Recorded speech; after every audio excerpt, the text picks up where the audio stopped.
right. Hello, everybody, and welcome to another edition of The Vibe, the long form podcast where we talk to lay people, just everyday people, about what's going on in their world and AI, and kind of unpack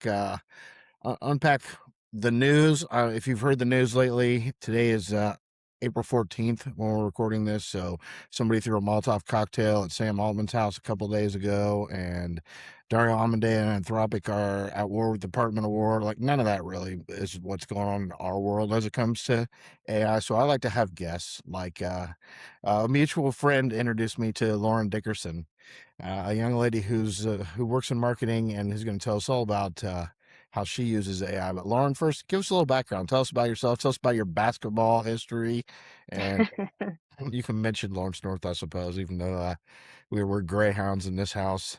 Ah, dang, sorry to hear that. But thanks for having me. I really appreciate it. I did go to Lawrence North High School. I graduated in 2016. And then I went to play basketball at Miami of Ohio. Graduated in 2020 from there. In terms of basketball, I've been playing all my life up until my adulthood. So got some stats behind me, pretty good player. And then I kind of transitioned into the entrepreneur world where I got my company called Edit Me Low, and we are a design or creative agency that do all the things for brands and marketing to help people get their businesses off the ground. Okay, first thing I gotta ask, like, was the WNBA like even was it on your radar? Was it a possibility? Did you? Um, I've always thought about it, but realistically, no. I'm only 5'3", so that automatically would have been a thing. And then I graduated in COVID year, so it was very weird time to be trying to go overseas or do anything. Really even go outside the house. So, my realistically, I was probably only gonna be able to stop at college and just kind of watch people in the WNBA. And what did you graduate with? What's your degree in?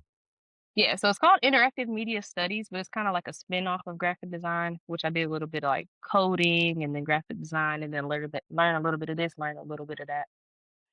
That's interesting. Yeah. Mhm.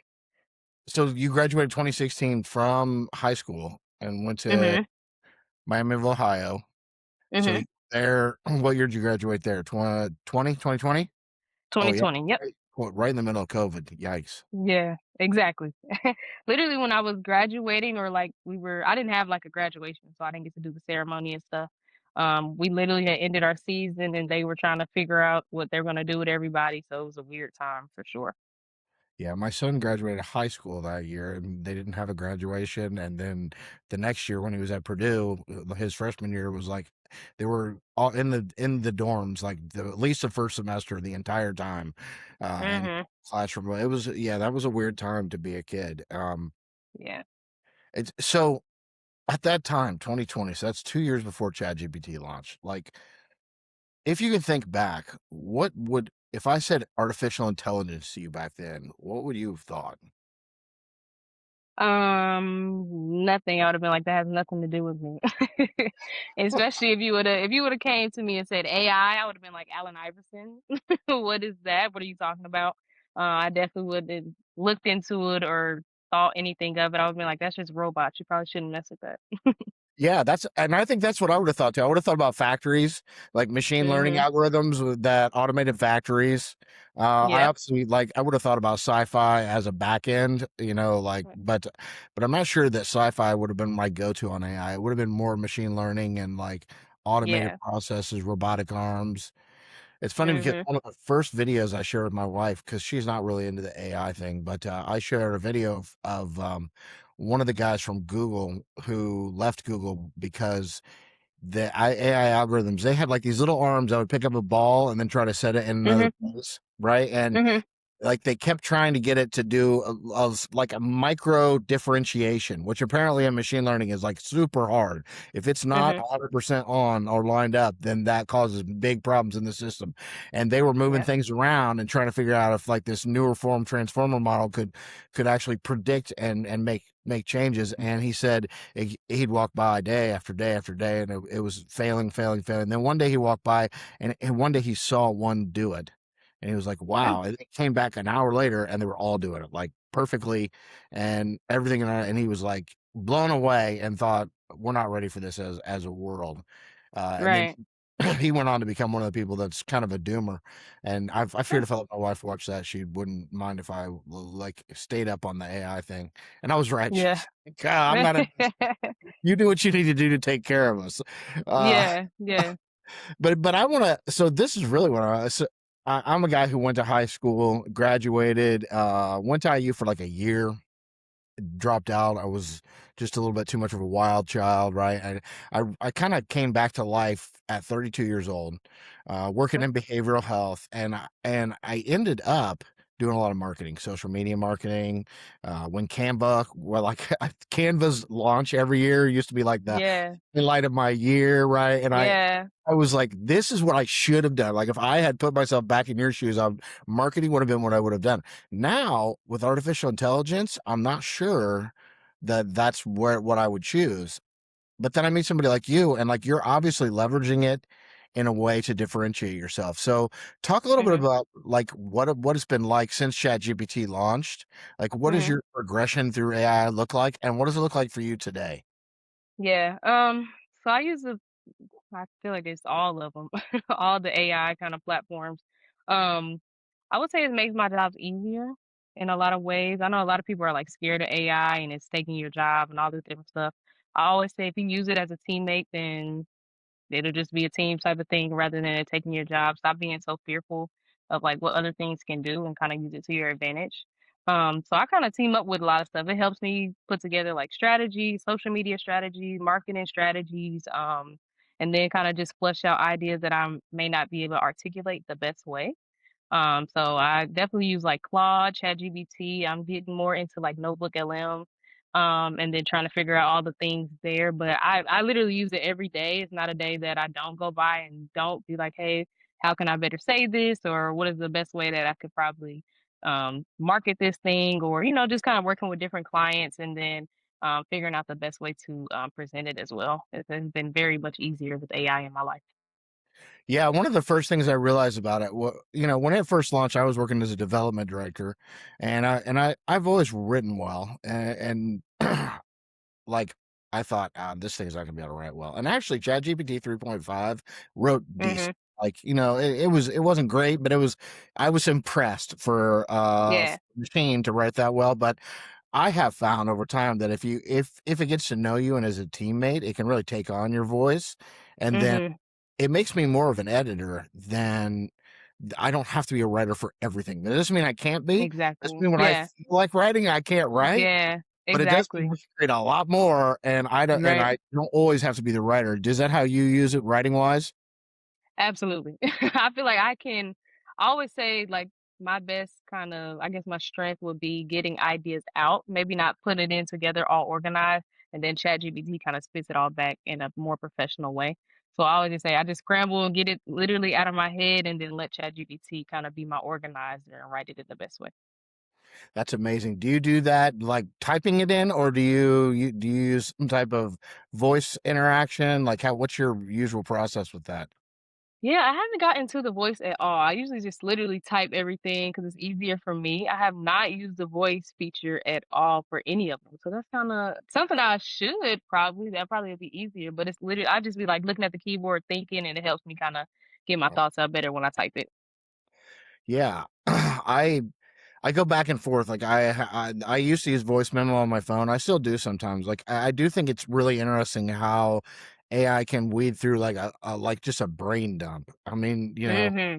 you can just hit record or you can just type and change thoughts to shift directions halfway through, not have to Yeah. back up and be like, oh no, let's take that. Like you can just brain dump a bunch of crap. And then like you said, it will weed through it and give you like a much more tangible direction of where you want Hmm. to go.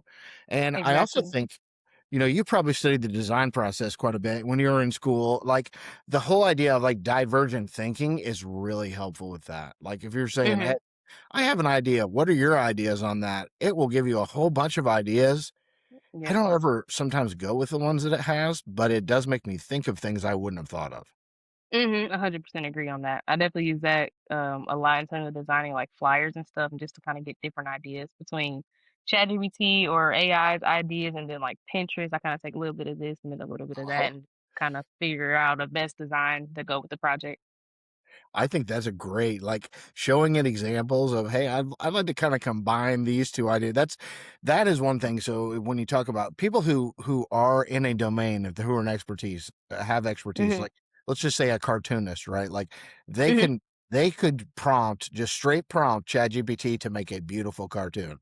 I have a lot of trouble doing that, but if I can go and say like, here's one style that I'm kind of think I want the characters in, but here's more of the color style. If I give it like three different styles and say blend mhm. these three together, then I oftentimes can get what I have in my head and I'm unable to articulate. Yep, exactly, and that comes down to just prompting. So I've been learning and kinda, enhancing my prompting skills, and then so I try to get my thoughts organized a little bit to prompt it right, but I give it literally everything in one push and then see what it comes up with. Yeah, and then refine from there. Mhm. Yep. That's So usually the you're best how old results I get. are you? 23, 27. 27. Okay. 27. Okay. So you're actually my daughter's age. And what do you what are your friend what's the landscape look like with your friends and people your age? Like what's the general attitude that you get when you talk about leveraging AI? Um, so I feel like it's such a mix. I got friends that do they're all over the spectrum. Um, I feel like some of them use it every day as well, just more for, like, basic stuff, fixing up emails or, like, kinda writing a paper. My aunt is actually, like, a certified AI specialist person. She uses it for, I mean, literally everything, but she uses it in a more, like, intense way. She's getting her doctor's, degree, so she has a lot more experience, with it than I do, but I kinda think it's all over the place. I have some people that use it every day, and nobody uses it in the same way as me per se, at least my friends and my family, but they do use it in terms of, like, just kind of the basic features that it offers. Yeah, that's what I find. I if you listen to like a lot of podcasts nationally or the national news, they they tend to say that it's that we're very divided on the AI thing, almost like we are in politics, like left versus right type of feelings. I don't find that. Mhm. I find is people are either really want to talk about it and are excited by it, or they like could give a shit less and like let's talk about something else. Like that doesn't interest Yeah, me. But it's not like, oh, you brought up AI, like I can't be your friend anymore. It's just yeah. more like I don't want to talk about AI. Like that's not really my thing. Mhm, mhm. I do have some people that kinda, like they'll say a sentence or 2, but then I think they kinda get embarrassed or they don't really know what exactly they're talking about, so they kinda just shy away from that conversation. But others just kinda say, "Yeah, I like it. I use it for this, I use it for that," and then kinda go from there. Do you have friends that still call it Chat GPT with Yeah. a B instead of a Absolutely. I feel like my dad says that all the time, but he just doesn't care to change it. Uh-huh, oh, that Chat GPT, and I'm like, "Yeah, Yeah, oh, that's funny." Yeah. yeah. What about the data centers? Do you have is that ever a conversation amongst you, your friends, your family? Mm-mm, not really. No, It's not at all, actually. Yeah. it's funny how the news will say that things are, like, big pressing things and yet normal conversations with human like I don't talk to people about data centers unless I bring it up. And then once in a while I'll get people to have some feelings about environmental impact or energy costs or water. And I will say, well, you should really look into that because like we use way more water growing corn for the cows that we have here in Indiana than we would ever Mhm. use if we'd have to build a lot more data centers to even come close to using that kind of water use. So it's kind of Yeah. and TikTok puts out 10 times the CO2 of ChatGPT or all the rest of them put together as well. So some of it's Mm. misframed. The energy Yeah. thing I think is a question. Like if my energy bill went up because Mark Zuckerberg builds that data center in Lebanon, like I will be pissed by that, right? Like I do think Mhm. the big companies that are building these data centers need to help the communities that they're building them in by offsetting their energy costs, not raising their energy costs. Got you. Got you. Yeah. All I hear about is AES bills over here. I don't hear anything about the data centers, anything like that. And there is one right in the old Eastgate Mall, the Mhm. Burlington Coat Factory in the old Eastgate Mall in Indianapolis. I got a tour of it. It's like a big data center that nobody even knows about. Mm. It's air cooled, so I think that's one reason why it stays off people's radar because it's not using water. But it's Yeah. just It's just like an old retired mall. One of the big buildings has a ton of solar panels around it, and inside there is a data center. Wow, I did not know that. Yeah, I know. I wouldn't have either if a friend of mine hadn't had a tour set up and taken me on it. Mhm, I do think that if data centers and AI are what is going to change or bring people to places, like that's the thing about the Midwest that I worry about. The more that you become hybrid, like you have to have these things available to people and companies and in part of your education system, because my 27-year-old daughter just moved out to San Diego, right? And she's grew up in mhm, India her whole life. I went to LA when I was like 23. It's great when you're in your early before you have kids, and eventually you're like, "Oh my god, this place is like half on fire half the time and super expensive. I want to go mhm. back to Indiana," right? But that's not what we want in Indiana is not to be attracting the 50-year-olds or 40-year-olds who've settled down. Right, We want right. these people that are coming and going to Purdue and getting like big AI science degrees to stay here. Mhm. Yeah, yeah. I'm not sure that being conservative and being old fashioned always has to be the same thing. I guess is kind of where I kind of sit with all that. Mhm. Right? You I can still definitely agree. use. Yeah, I definitely agree. I've never really thought about that in terms like in depth, like how you can just explained it. But I do think it is important for like I guess you can say the college kids to stay and not necessarily be so attracted to the older crew Yeah. because technically I mean we are up next. So we kinda gotta if we get here early, then we could probably kind of lay some foundation a little bit earlier. So wow, I never really thought about that. I have to think about that further and see kind of what the impact is. Well, I mean, young people shape the world, right? Like, Mhm. if housing costs are going to be a problem and people are going to be more renting, like, what is the landscape going to look like going forward? Like, people who are in their 40s and already settled down, if they're making those decisions, that's not really good for your economy because Mhm. that's not preparing for the next level of future, right? That's just somebody who's in midlife who's like, well, this is kind of where our generation is financially right now, so we'll just settle down into that. Whereas young people, they dream more. They're more like, hey, Mhm. I want to leave for my kids. I want to leave. I want my kids to grow up with this type of a backyard, or Mhm. this is what's important. And so I do think attracting that talent and the diversity is nice.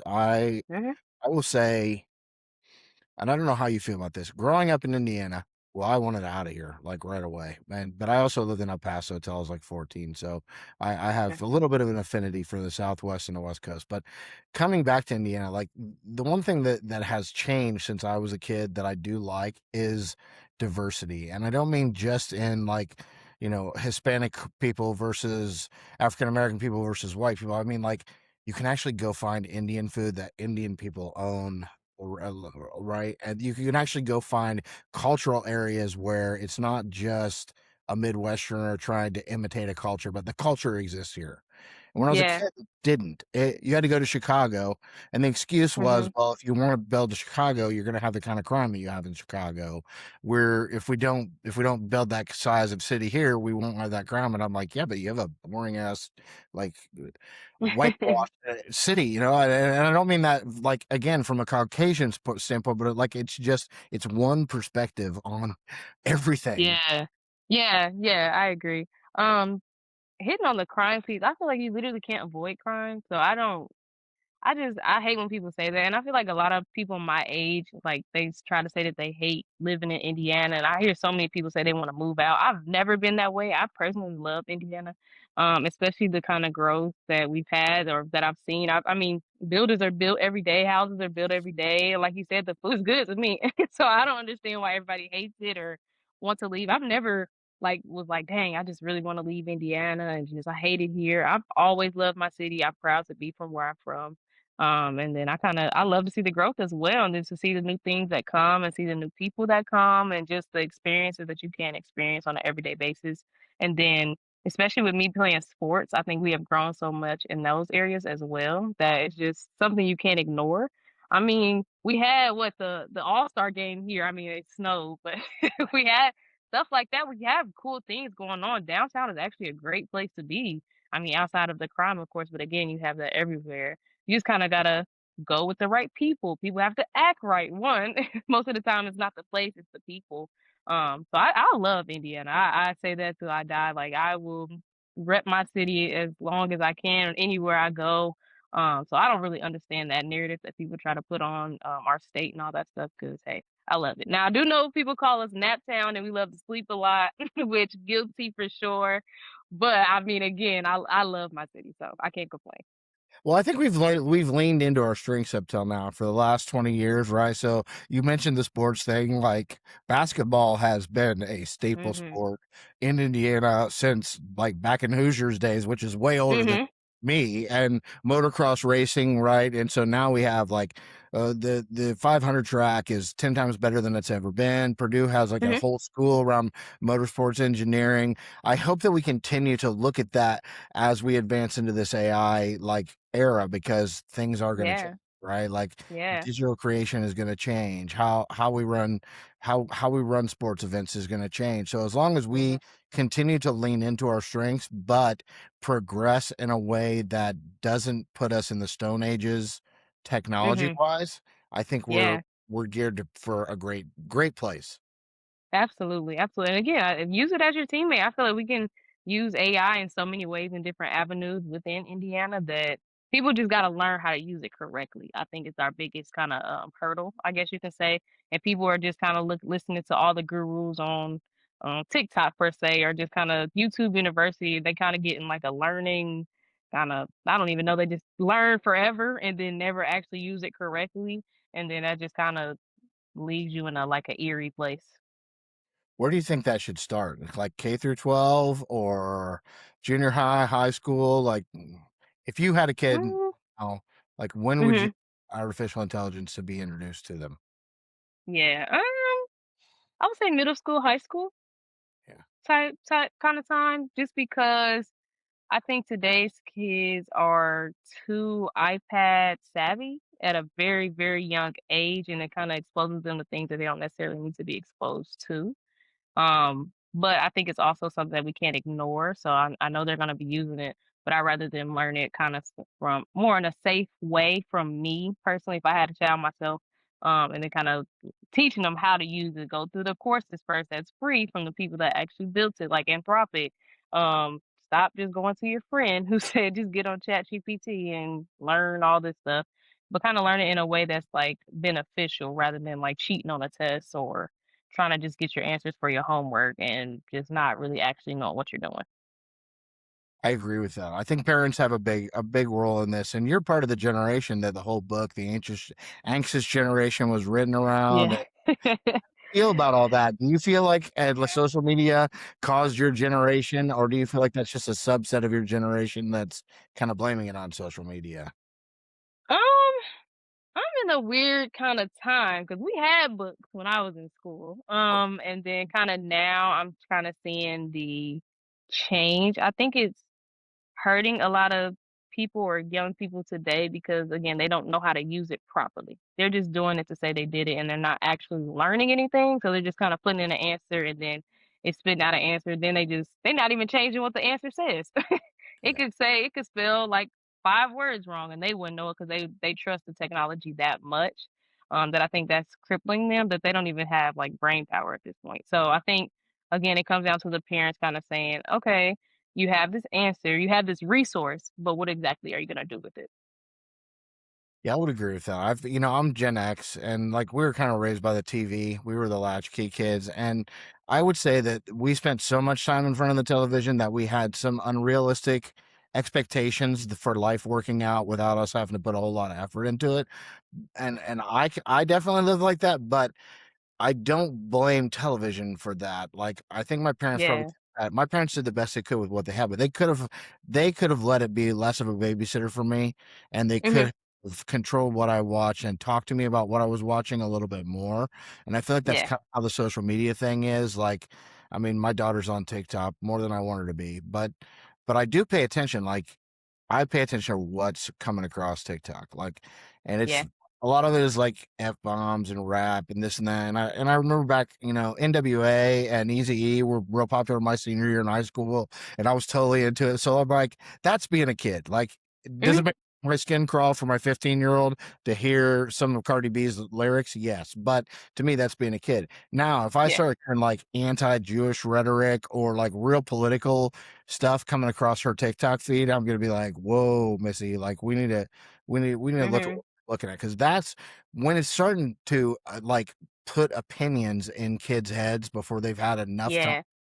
to get Yeah. a bigger picture. That's when it starts to worry me. Mhm. Yeah. 100% agree. I think it can sometimes be like an overwhelming exposure for Yeah. kids, and then it kinda just cripples them in a way that you sometimes can't pull them out of if you're not careful, like how you said, some parents might not catch that. So they just kinda getting this just hearing it every day, and then you never know what you're gonna get. So I think that it's very important that parents do know, and they kinda limit it. I think when you put limit on, like, technology and apps and different stuff like that, and again, having conversations is very important that I feel like a lot of people don't even know how to do in today's world, or especially my age or younger.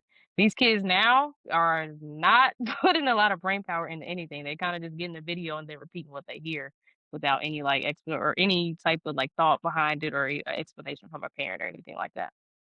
Well, and this is where my wife and I part company because, my daughter actually has had a couple million likes or follows or whatever on certain Mm, video. Like she could make some decent money as like a mhm, product recommender not an influencer along the lines of like the D'Amelio sisters, right? Like we're not moving out to mhm, LA but she could actually be making money right now in mhm, TikTok doing marketing.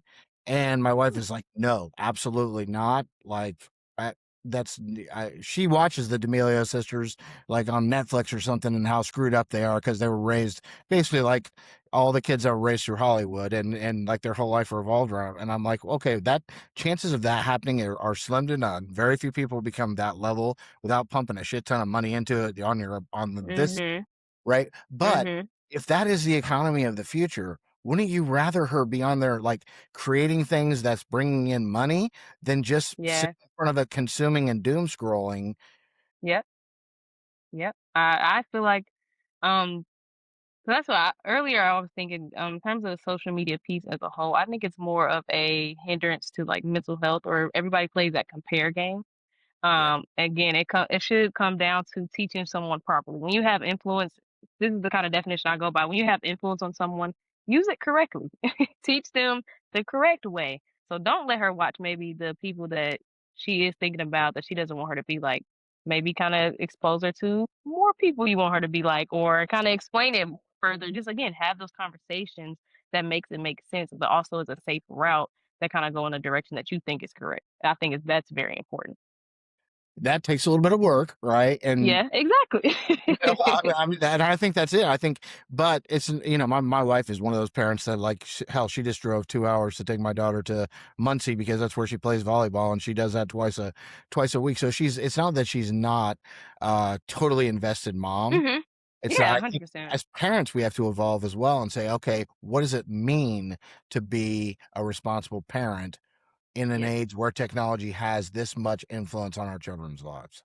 Yeah, exactly. I feel like so many parents, not like saying on you guys, but I think it's so much easier to fall into that physical giving, like how you said, driving to sports and kind of just paying the money for the AAU or all the things that you kind of forget about that what you just mentioned, that conversation piece, and then asking the correct questions to kind of mold them in the correct way. Can I tell you my daughter's 15, right? So she's got like at that eye rolling, like dad knows nothing age. And Uh, wh- and then I have a 23-year-old and a 27-year-old. The 23-year-old's a boy, the 27 mhm.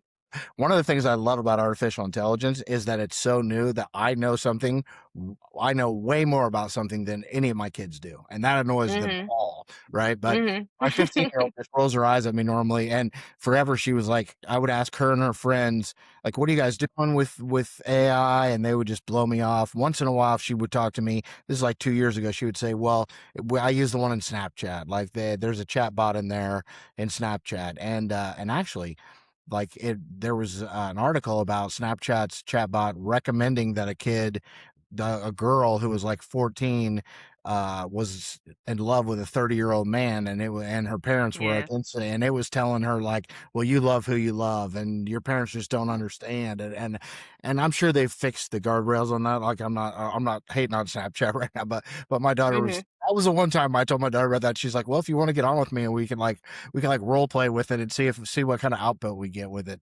And it Mhm. was, I wasn't impressed. But all so fast forward a little bit, like 6 months ago, my daughter comes into me and she's like, Dad, don't tell mom this because she'll think I use it to cheat, but I do use AI for my homework now.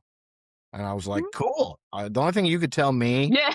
tell me Exactly. about it is that you're not using it because I think you're Mhm. gonna put yourself behind, or that you have a relationship that you think there's something like sentient inside that little box, and it's Yeah. like you have a relationship with it. But and then like 2 months, a month ago, she comes to me and she's like, "Can you show me how to fix this in Claude on my phone?" And I was like, "What? What do you mean? Why are you using Claude? I thought you were ChatGPT." And she said, ChatGPT just tells me what I want to hear and it makes stuff up a lot. Claude is much more effective. Yeah. I was like, Yeah. yes, look, my Yeah. daughter's Yeah. learning how to model surf. That is awesome. Yeah, I think that is so important. Again, exposure to things that are resources, I think is very important because she's using it as a resource now. I mean, she's scared of what her mom is going to say, but I mean, ultimately, it's a resource, and then she has the ultimate resource in you being her dad because you know so much, and that's why I think she feels so comfortable to come to you and ask those questions. Yeah, and that is cool. One of the things that I think, so there's a concept called beginner's mind. In a beginner's mind, it's a Zen concept that says in a beginner's mind the possibilities are endless, and in the Mhm. expert's mind they're very narrow. Mhm. Right? So sometimes I think there's a flip side to introducing young people to artificial intelligence, which is just watch them, like give them some guardrails, right? But like let them Mhm. explore and see what they do because they might teach us. Yeah. They have a big Yeah. enough imagination to do new things with this technology that we adults never even thought about because we're limited by the possibilities, the limitations we think it has. Mhm, mhm, I 100% agree. I think with the parent mindset, like my parents say all the time that they know I have a brother and a sister. They know who we are to our core. So they know kind of where our mind will kind of trickle off to and then sometimes we surprise them. But I think that that comes back to you know who you're dealing with. You know what you're giving, who you're giving something to. Remember the influence you have and then remember who you're dealing with and kind of see which way they wanna go. Do they wanna go the correct path or do they wanna go the not so correct path and kinda see some dangerous things happen? I think that's so true. Isn't it funny how 3 kids raised in the same under the same roof with the same parents could be, like, totally different? Yes, we talk about that all the time. That's so weird because 'cause I'm even, like, coming down to, like, how we interpret situations. I'm like, "That is not how that happened. What are you talking about?" Or kinda just how people interpret different things. It's so interesting to me. Yes, very much. My sister and I have a younger sister, and, uh, w how we look at what it was like to be around our parents and their friends. They're very social when we were kids. Mhm. To my sister, it was like, "Oh, these people are always partying and drinking." To me, it was like, "Damn, my parents have a lot of fun. I wanna grow up and, like, have as Yeah. many friends as they have, and, like, look at all Yeah. the kids that are over here, like, this is a good place to be growing up," right? And so, yeah, Absolutely. definitely, like, you can have 9 day different perspectives on things. I wanna ask because it seems like you and I think a lot alike. Like, what is your Mhm. relationship like with social media? How do you how much time do you spend on it? What do you do with it? What do you use it for? Is it Yeah. entertainment? Is it just, a marketing tool? Like, how do you relate to social media? A little bit of everything. I do have time where I kind of use it more so as a marketing tool, and I'm looking at different avenues on how like other businesses like mine kind of market themselves and then their success versus their failures and how I can incorporate it into mine.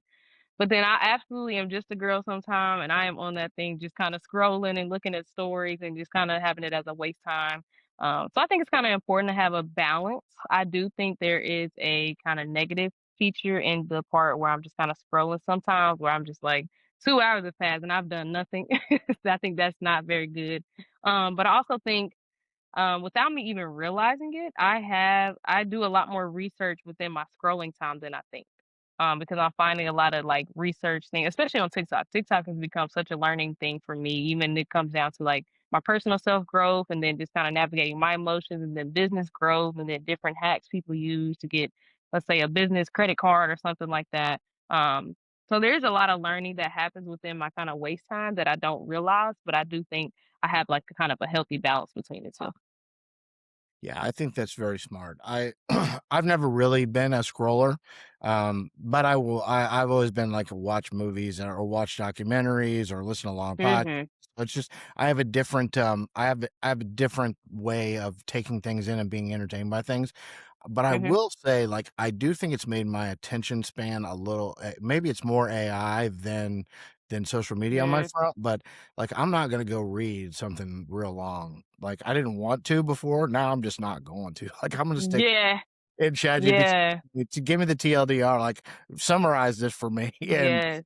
if I Yes. need to know where it says something, I'll say, show me exactly where it says that. I'm still not gonna read, right? Exactly, exactly. Sometimes I actually have to make myself read because I don't want to get so crippling to the point where Yeah. I am like that. But I 100% feel you. I command F, go right to the word I'm looking for a lot of times, or different things like that. Absolutely. If you can give me the summary, please do, because there's no reason for me to read over 500 words sometimes, especially when I'm just laying in the bed chilling.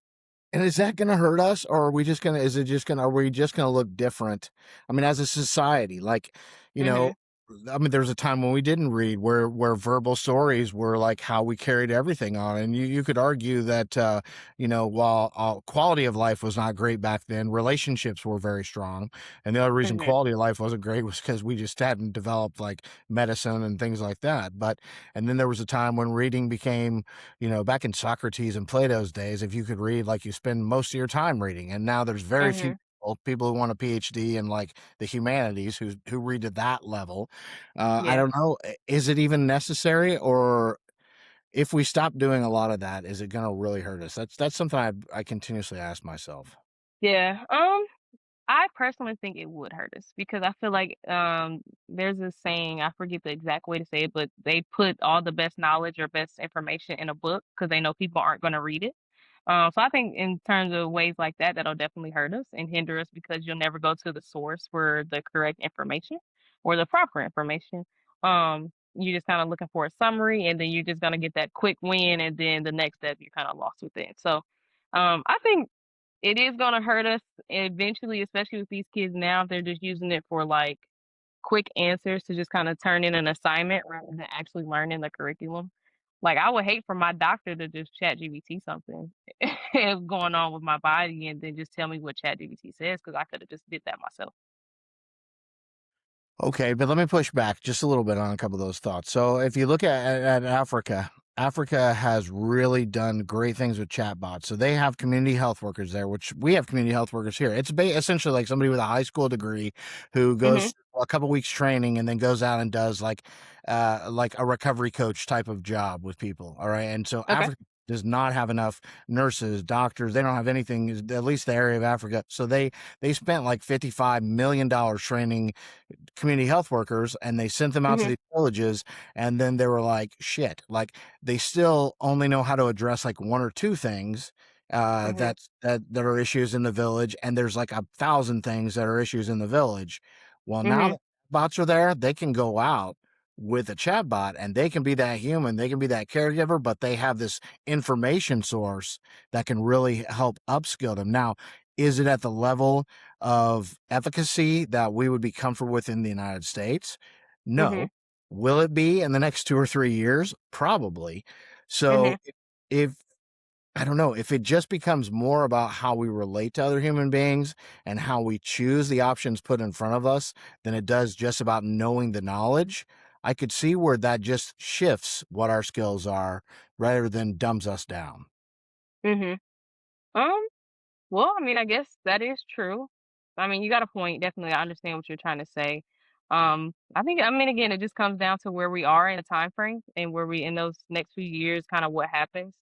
And then again, who has the power of adjusting their mind to do that stuff? Like I wouldn't want somebody off the street doing that at all. But like you said, if they kind of line up and kind of understand the curriculum and can learn on the job and all that stuff, I think then it would be important and kind of beneficial.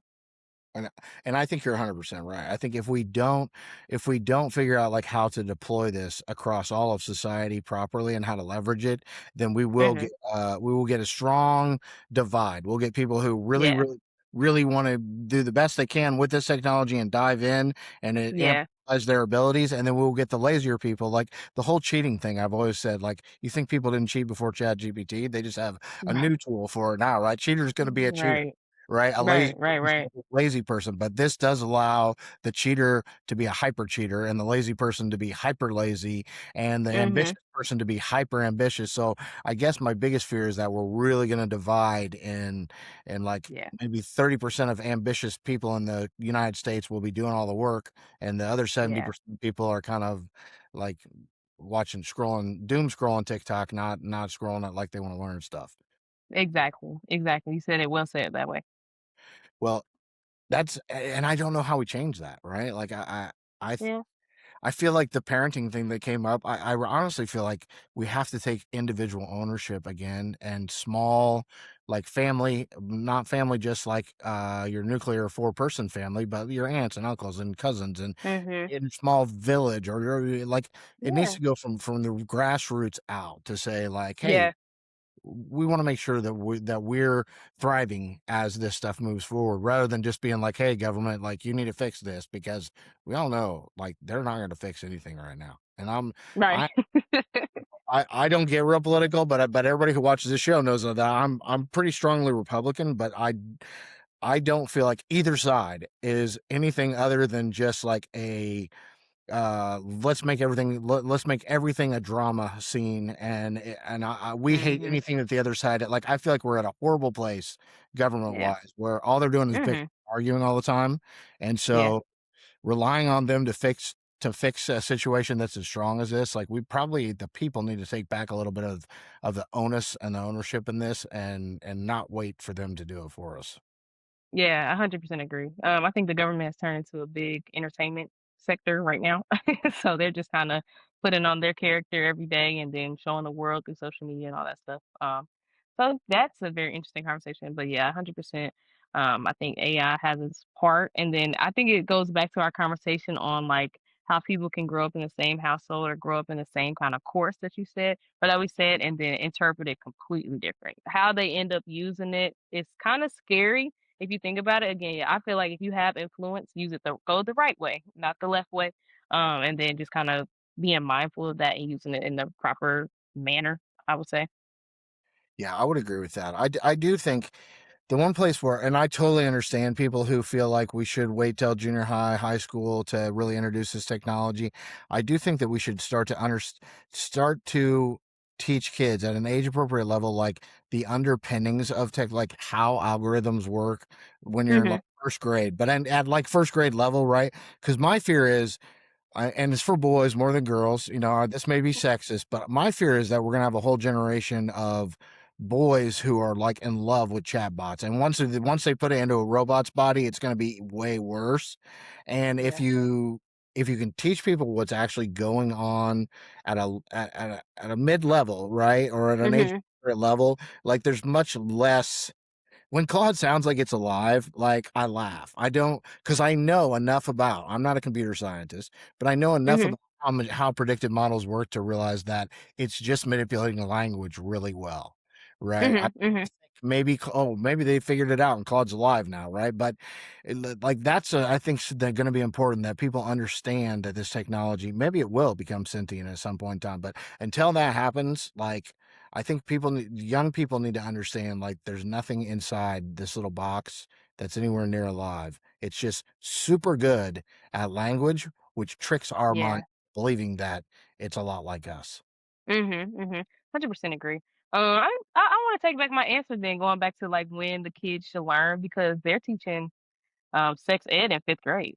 So I think if we Right? can teach that, then we can teach something that's like a resource and technology at a basic level, and they're easier to mold when they're that young. So kind of going back to maybe 2nd, 3rd grade, honestly, kind of that basic level of education of it, and then kind of working their way up. That way, they have years of experience once they get to that middle school, high school level, and kind of use it in a more proper way. It's all age appropriate, right? Like, you're not gonna Hmm. get a bunch of second graders and be like, okay, here's transformer architecture. this is Yeah, exactly, we're exactly. gonna read the attention is all you need paper today in fourth grade. No, like, obviously that, but you can make it age appropriate. And honestly, a Hmm. lot of the ways that we try to mold children are conversations about that can tie into AI. For instance, Mhm. bias. Like this is the one example I always use. Like when HR tools first came out with AI, people were Mhm. like, "Oh, it's very biased," and it picks up weird biases. Like it may look over the whole company's history, big 10,000 person company, and see that the most common name of people who got a promotion in the last 10 years was Jane. So therefore, it flags anyone who applies as a Jane as like a perfect Mhm. hire and hires them Right. because if it Oh, wow. oh yeah, that has happened. That has totally happened, right? Yeah. And so people are like, we don't want that kind of bias. I'm like, well, here's a great conversation to have both internally and with kids, which is that's a weird bias, right? And once we've Mhm. identified it, we can train it out. In humans, now let's talk about what human bias looks like. What is the 60-year-old who's still in HR and doing all of our interview, like what do their internal biases look like? And who are we Mhm. not hiring because of their biases? And how much more difficult is it to change bias in human behavior than it is in a machine where you can just identify the bias and basically change the algorithm or change the training and get rid of Mhm. it, right? And so, Yeah. a third grader, you can be like, who do you know that has bias? Like, oh, my Yeah. uncle hates cats. Okay, right. That's bias. Yeah. Why do you think Yeah. your uncle hates cats? Well, I don't know. He says it's because he's allergic to them, right? Okay. Well, Yeah. why did the AI pick Jane to hire every time? Well, because the because the promo and so you start to explain these things to kids and they learn them like together and rather Yeah. as very Yeah. separate things. Right, 100%. I think that basically what you said, data is king. The more you know, the more I feel like with humans, it kind of gets sticky when feelings play a part, but with like the AI, it's more so database. So everything is kind of based on that proper data. What it knows is what it can spit out, and it's kind of more straightforward. Where humans are like opinions, feelings, and attitudes, and then my cousin said this, my mom said this, and now I got to figure out where I'm at with it. So I think yeah, data is king for sure. Yeah, I mean, we were talking when we first got on here, right, about AI not being a big word. Like Mhm. data was not a big word in my upbringing either, right? And now it is. Mhm. Like, you are right. The difference between maybe not as an individual, somewhat as an individual, but as a bigger company, like the difference between those who will successfully deploy AI and Mhm. unsuccessfully deploy AI is 100% like how well they structure their data and how Yep. well they architect their artificial intelligence relationship to that data. And I never realized, like, I never would have thought like the data analyst is probably like the biggest gold right now. Yeah, for sure, 100%. I know they're, like, eating all this up and loving all the data coming in. And that's why there should be like a class, like there used to be home ec. And in high school, there should be like data 101, data hygiene. Mhm. Like we should all be learning a little bit about things like data. Something. Yeah. Yeah, literally. At least a little bit, 1% each day, something. Yeah, I'm going to send you a paper when we get off here because I'm playing with a new thing right now. So Andrew Karpathy, who's kind of he's big on X, but he is a software engineer but he does a lot of vibe coding and stuff. Like he's talked Okay. about how to organize your file system Mhm. inside your computer to make kind of a brain of you so that as you start to leverage the more automated AI that you can give it Mhm. access to what you want it to get access to and not give it access. And for somebody like me and you, I think it's more of when do I want it to know this about me and when do I want it to know that, right? Like if Yeah. I'm on LinkedIn, Yeah. this is what I want to be putting out there. I don't want my Twitter personality Right. coming out on Right. LinkedIn, right? But at the Right. same time, I don't want to be all buttoned up like I am on LinkedIn when I'm on Twitter because nobody gives a damn about that. I want to be a little more cheeky, Yeah. right? And so Yeah. yeah, it's interesting to think how you might map out your personality for these things Yeah. to Yeah, navigate. that's a good point. That's definitely a good point because on all social medias, I have a personal and then I have a business, but they're all on my same phone. So I mean, if you connect to on accident, then that's not what I want. So 100%, I didn't think about it like that. Well, and if you think about normal people like us, like we hear co-work and we're like, or I heard OpenClaw and I'm like, no way in hell am I going to give my computer open source like off the Yeah, rails. Just do whatever you want to do. But as soon as Microsoft or Anthropic or somebody makes something like that where they guarantee the safety, now I'm getting a lot more comfortable. But the same, Mhm. but again, like, unless it understands, like, what part of you, we all have different faces, right? We all put on different Yeah. personalities. So unless it understands what part of you it's putting out there at what time, you could end up with Mhm. some very different.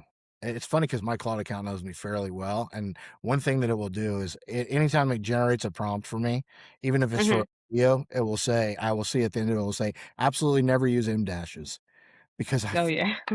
I've gotten mad so many times about it. I'm like, why would a Mhm. video use M dashes? And it's like, well, I just want to play it safe. Like, never use M Yeah. dashes. So the hard rules you can train in there, but the nuances, right? And I think that's something that you kind of alluded to when we first started talking tonight. Like, how do I look at the nuances of a business that I might be doing marketing for? How can I look at where they're not that they could be, or that they should be? And how do Mhm. I do that Mhm. really rapidly without wasting a whole lot of time, right? And I feel like it's Yeah. a great tool for that.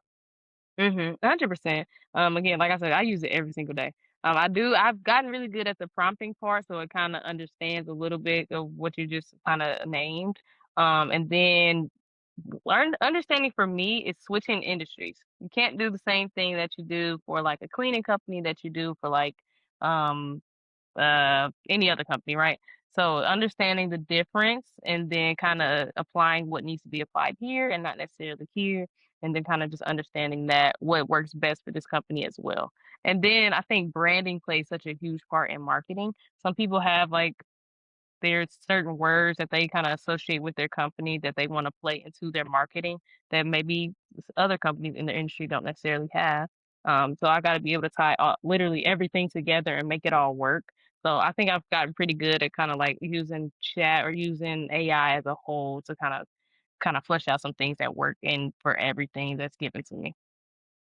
So that's a question I'd love to ask you because it's a theory I have. I feel like now, there's always enterprise. When I say enterprise, I mean big companies like General Motors, Coca-Cola, like Eli Lilly, right? Mhm. But their brand, they're always going to have brand guidelines that like this font gets Yeah. used during this sentence, this is our colors, but I do feel like because generative AI is so creative that smaller companies may eventually start to get a brand feel rather than a brand like it must be in this font every time, and it must be this hex color blue every time. I feel like no, it needs to be bluish within this range, Mhm. right? Are you Mhm. seeing that already in marketing, or is that I would say I see a lot of people, they get a start, like, in terms of, like, getting their colors, getting their fonts and stuff, and then they even have AI, like, kinda make them a logo.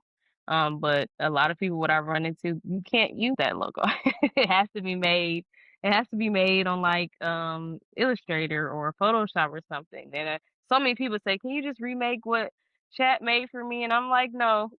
'Cau I mean, I can do it for the most part, but it's gonna look a little bit different. And then I always tell them, okay, one, go back to what chat gave you, put the same prompt in and tell me if you get the exact same thing. Chat's never gonna give you the same things. So that branding piece that you think you're getting from AI is not always the best. And I think that also kind of makes me comfortable in the whole question, will it take my job and all that stuff? No, again, it's just a teammate. It gives me a start. Like you can tell me the colors that it gave you, cool, and then I'll tell you how they don't work on a computer versus like putting it on a shirt. So again, it's just kind of a starting point, and I think people kind of need to understand that. But it also gives me a chance to kind of educate. So that comes apart with my job as well, giving that education piece. I always try to explain very thoroughly to people, like, okay, we can try to get it as close to this or as close to that, but I want you to understand that this is kind of the output more realistically in today's world outside of chat and outside of you talking to AI and you calling it your buddy and all that stuff.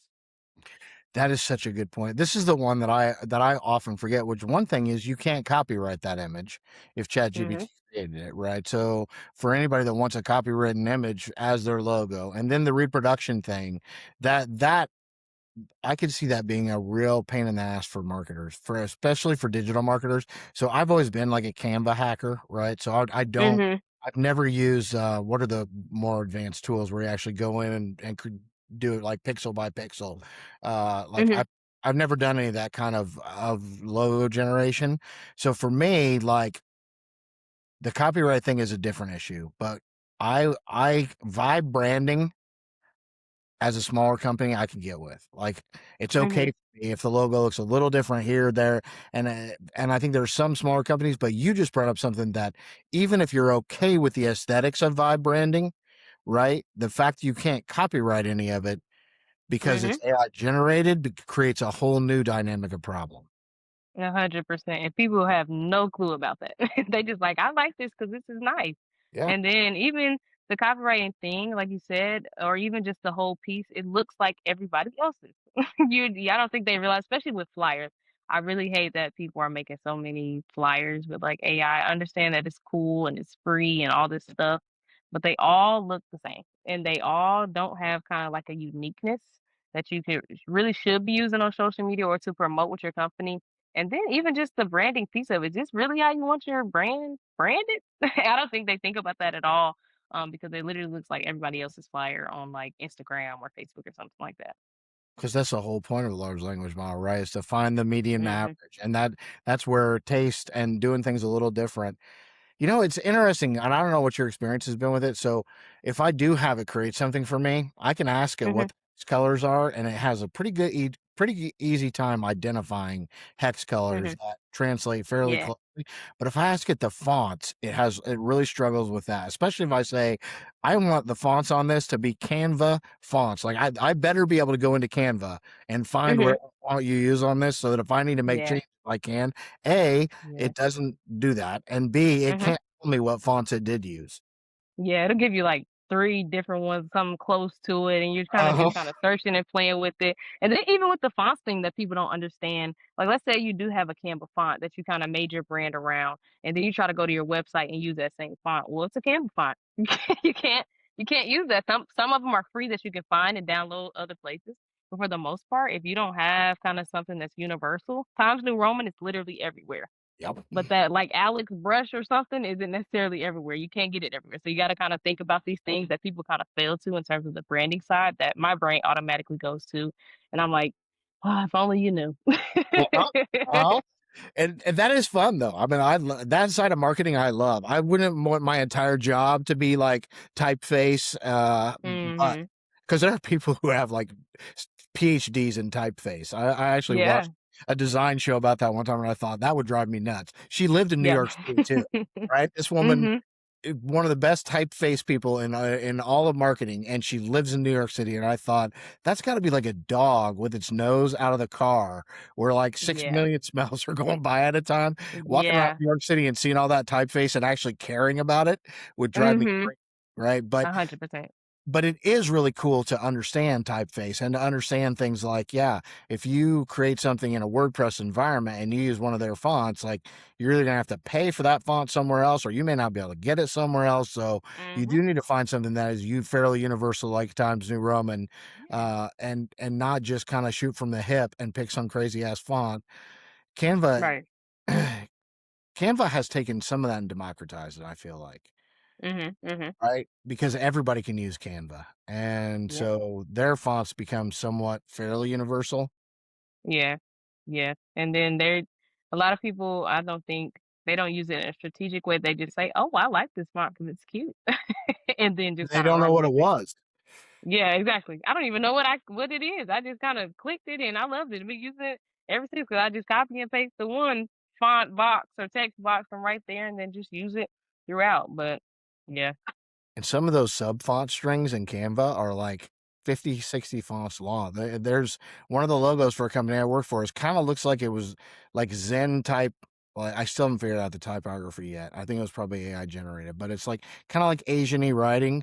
So, Mhm. so I went into Canva looking for it, and there's like a drop down this big of different little tiny minute differences in fonts. Like you can end up Yep. spending hours digging around trying to figure out what this font is. That's half my job. Yeah. 100%. And AI cannot do that yet. Yeah. I mean, it gives me an idea and it kinda gets me close, but again, it takes that kinda that grunt work and then those hours spent to kinda really fully get the specific one that they're looking for. Because 'cause I'm telling you, I get something close and then I swear some clients are like, that's not quite what I thought or what I wanted. It's not what I used over here." And I'm like, "Well, yeah, you're not gonna get what you use over here because it's not everywhere like you think." That's a great I don't wanna keep you forever, but that does make me think, like, so when vibe coding first became a thing, like, 2 years ago, right? And you can Mhm, actually vibe code some pretty decent stuff without understanding code today, but that's a 2026 thing. 2 years ago when mhm, Claude and Lovable first came out, like, I went in there and I can't write or read code, and I was like, "This is a waste of my time," because, yeah, I cannot fix when it won't work. I don't understand why it doesn't work. yeah, Right. yeah, Back then, what they used to say that made some sense to me was, well, you can make a prototype to show, like, your software engineer almost like mhm, a landing page with a little bit of functionality to take to somebody and say, "Is this yeah, what you had in mind?" And save a lot of time on that end instead of going into Figma and having to understand Figma at a really deep level. Like, do you ever do that yeah, with AI? Like, just kind of vibe, draft out a feel and a look and give them that base example just to see if you're on par and then start really mhm. tweaking it once you know what they're looking for? 100%. I think a lot of times for me, especially dealing with kind of smaller businesses and entrepreneurs, they don't know what they want. So giving them even an idea to start with is very important for me because it allows a visual to go outside of their minds, and then allow them to kind of better articulate what they really want from me. Most of the time, people tell me, do what you feel." Oh, okay. Well, if I do what I feel, it's gonna look like my company, or I'm gonna look like try to go with like what works in the industry. Then I'm like, okay, so let me just kind of get a draft. And I think that makes it even easier using AI because it speeds up my job. Let me get them something in front of them. That way we can get to the nose quicker. That's the kind of Yes. the goal. Fail as fast as possible. That way we can get to the successes even quicker. So I think it very much helps kind of get that visual first and then allow us to kind of nitpick what happens next and to get to that perfect kind of piece of whatever they're really trying to get to. Yeah. Wow, Yeah. we have a lot in common, the way we work with AI, that's totally how I am, like, I feel like I like some of the analogies, like, it makes you an air traffic controller instead of the pilot of a plane, or it makes you an editor that as a marketer, that resonates with me, like, if you think Mhm. back to old newspaper, like, when we actually had big newspaper agencies, right? Like, the editor doesn't do any of the cartoons, doesn't write much, but they can. The Mhm. editor, like the editor in chief of a newspaper, if they wanna stick a cartoon that they drew out on a napkin in Yeah. that they have the right to do so, right? So, they Yeah. have the power, but they also have, like, a whole force full of people working for them that will write the copy, that will make the cartoons, that will animate, that will Yeah. this and that, and then they have to have the taste to look at it and be like, no, that tiger pissing on that sign and that Calvin and Hobbes thing, like, that's gonna make all of our readers mad. We're definitely not going to launch that here. However, if you look Mhm. at our Twitter account, like, we might get some more subscribers for that, right? Mhm. Mhm. 100%. I agree with you. Yeah. Alright. And anything else you wanna share with the audience? Like, what would you say to people your age or even to younger people? You know, I worry about the people coming out of college who feel like, "Oh, no, is the world changing so fast that I'm not gonna have a job?" Like, what would you how would you encourage them? Look at everything as a teammate. I don't believe you should be fearful of things that are made to be a resource. Especially something like AI. Use it to your advantage. Because it's not going anywhere. You're just gonna fall behind the more fearful you are, the more you run away from it. So I would definitely say learn as much as you can. Go on these free sites as they're offering the courses like Anthropic. Talk to people, have these conversations. I think they're so important, and stop allowing kind of other people's fears to be put on you. I think a lot of times younger people kind of fall into like maybe their parents' kind of fears, like don't do this, don't do that, and all we hear is don't. When sometimes do is the best answer. So go for it. You never know what's gonna happen. Learn and then use your influence in the proper way. You know, there's very much an athlete in the way you share about how to do things. So I hear be a team player, right? Uh-huh. Yeah. Leverage the strengths of your teammates, find Yep. someone who knows what the hell they're talking about and let them be your coach, right? Don't just Exactly. be influenced by just anybody. And then once you have that power, use it to influence others in a positive way. Like to me, that sounds like a Exactly. good teammate. Good forces, right? Exactly. That's Exactly. awesome. It rains through all the time. I was a point guard, so that makes sense. That is a great way to frame it and a way that will resonate with a lot of people. So thank you so much for joining me today. I hope you'll come back on the show sometime. Absolutely, and thanks for having me again. All right.